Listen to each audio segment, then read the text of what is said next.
we got a phone call from our son, and I could hear it in his voice. Mom, something horrible has happened today. First thing, of course, are you okay? No, I'm not okay, but I'm not hurt. I said, what happened? And he began to tell me what happened.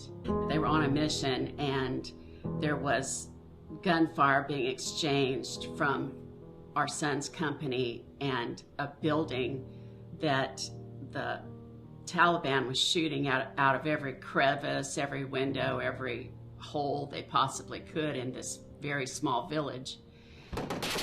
And our son's sergeant told him told he and his battle buddy to kick the doors in and return fire. And when our son did, he shot at a very tall figure that was shooting at him.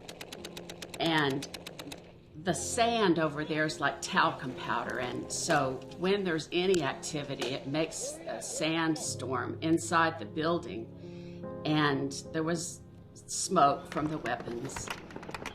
So when the smoke settled, our son and the company realized that he had shot a little girl that this Taliban had pulled in front of him as a human shield. And his voice was shaking. He said, Mom, can you get me home? Mom, do you know anybody that can get me home?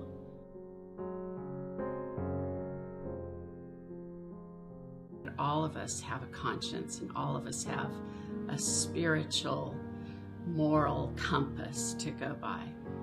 And when someone violates that, it will hurt them psychologically and morally and spiritually.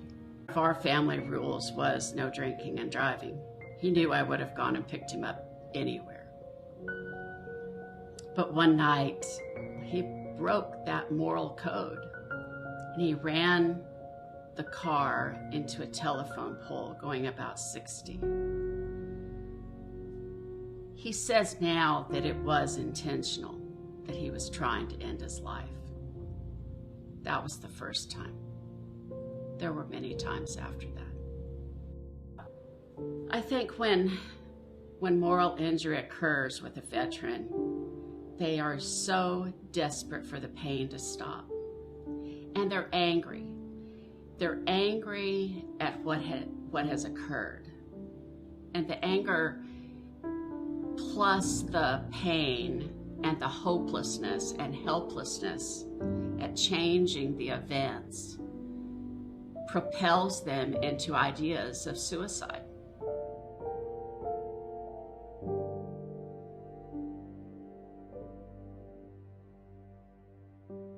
So a dear friend came to me and said, I've heard about a program out in Texas.